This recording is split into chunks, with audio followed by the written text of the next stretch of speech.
right now, powered by Men's Tea Clinic. It's time to go around the entire NFL and dip into some Gridiron Gravy.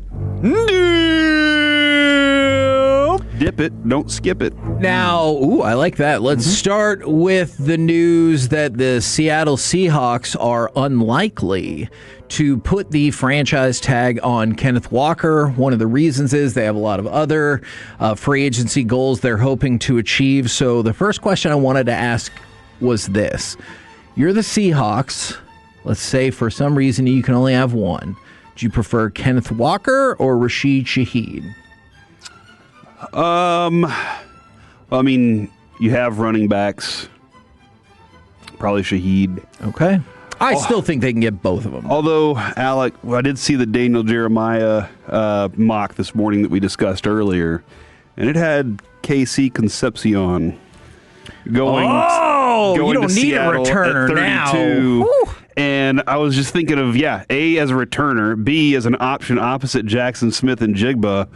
So money could be spent on Kenneth Walker if that's the case. If I'm getting that dude in the draft, wow, that'd be awesome. Yeah. All right, let's go. And with Sam Darnold, gosh. You said no one ever. He's a champion. Hey, yeah, exactly. How many Super Bowls have you won, Alec? I mean, I got to play in one to win one. Yeah. Look at you, Dad. In that case, what did you just say? Bucky Irving had off-season shoulder surgery. He underwent a procedure on his shoulder since the season has ended. Obviously, he was out from week 5 to week 6, had some other issues. I mean, the thought is that White's going to leave in free agency. Irving will be the likely starter. So good to get this taken care of now. Let's go to the movings and the shakings of the Miami Dolphins. Now, this went down yesterday, but a couple of things to add into it.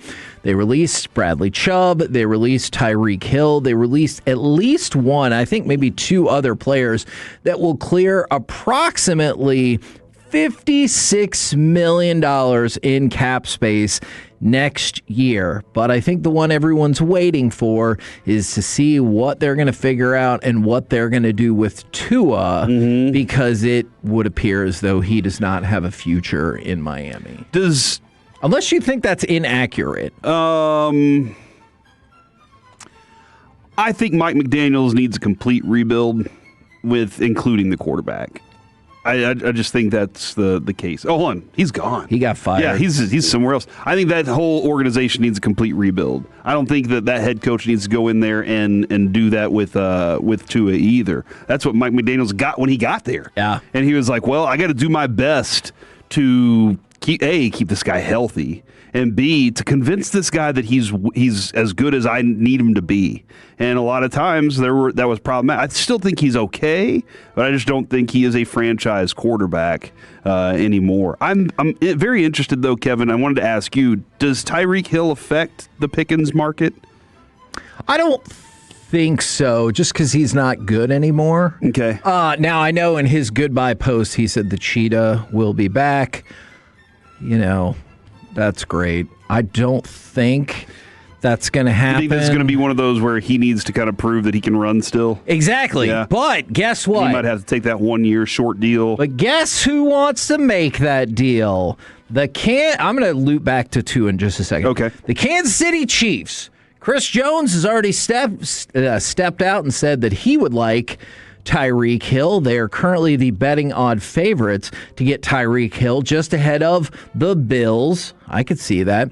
The Giants, the Broncos, and the Packers. So I have no doubt he'll be in demand, because even if you can get him back up to 80%, dare I say 90% speed, that has the potential to be a tremendous weapon. It's just, remember, he's not just coming back from an ACL. He had multiple injuries that he is trying to come back from. He's going to be 32 when the season started, and he's not a problem child, but he has problems. Yeah, exactly. I mean, and he was fine.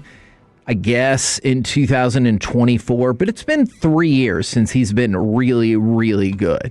And that season, he was amazing in 2023. But then 2024 kind of fell off a cliff even when healthy. And then in 2025, couldn't stay healthy. So it's not two captivating seasons to come off of. So I feel like a team like Kansas City or Buffalo is going to look at taking a flyer on him, not teams that would be involved in the Pickens market. Although, if Denver were to pick him up, that's a potential target where I could imagine them going after Pickens. So I don't think so, but okay, we shall see. There you go. Would you want to, what do you think? 1 year, 10 million-ish? Yeah, that sounds about right. I don't know that he's thinking that that's where he is, but sometimes they kind of have to understand what the situation is. Yeah, absolutely. Look, and it's great to have high ideals going into it, but then the market might tell you exactly what the rest of the NFL thinks about you. Now, going back to Miami, one of the reasons they're clearing out these players and all this money, you already mentioned it. You have a new regime coming in, so that is natural. But also, it's looking more and more likely that they will not find a trade partner for Tua because, well, you have seen football. And if they end up releasing him, do you know what the dead cap hit would be on him? $80 million. More. $90 million. More. $110 million. $99 million. That would be the highest singular cap hit in the history of the NFL for dead money. However, if you want me to bright side it, I'll do my best. This would be about the same percentage of the cap as the Russell Wilson deal was when there was an $80 million hit there. Now, I don't know how encouraging that is, but you might be like, hey, let's take the entire hit now. You go ahead and release him. That will naturally curb your ability to be competitive. Maybe it will help you get an even better draft pick as you've cleared money off the board to go forward in 2027. But just keep an eye out on that situation because it looks like he is not going to stay, and they have massive money still sitting with him. From the 901, Tua would be a solid backup. That is an absolute fact. Yes, and that's something we're going to get into when we go through in Philadelphia behind Jalen Hurts. I mean, look, and then he takes over for Jalen Hurts, and Jalen Hurts is in the championship game. Like, what just happened?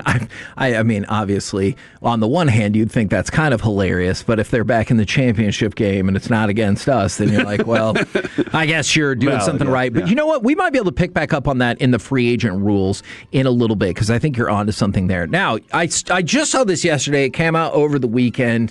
The most loved and hated players in the NFL based strictly on their love score and their hate score. I like that. Very black and white right there. The most loved player in the NFL, Josh Allen. He got the most love scores of 10.0 out of a 1 to 10 scale. And Jalen. Seems like a nice kid. Yeah, sure. He's got a famous wife who it feels like people are pretty stoked about. Jalen Hurts was number one on the hate list because he scored the most 10s in the hate rating. What? Who would be your number one lover? He doesn't say enough to be hated. Sure. He's so quiet about everything. And I understand, look, he plays for Philadelphia.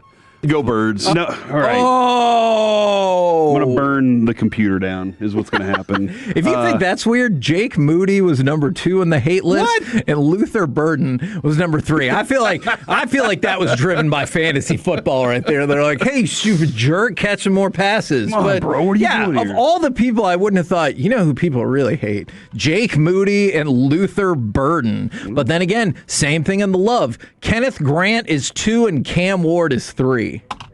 They're trying to get ahead on Cam Ward because remember, when he gets it all figured out, the rest of the NFL is effed. That's an actual thing that he actually said.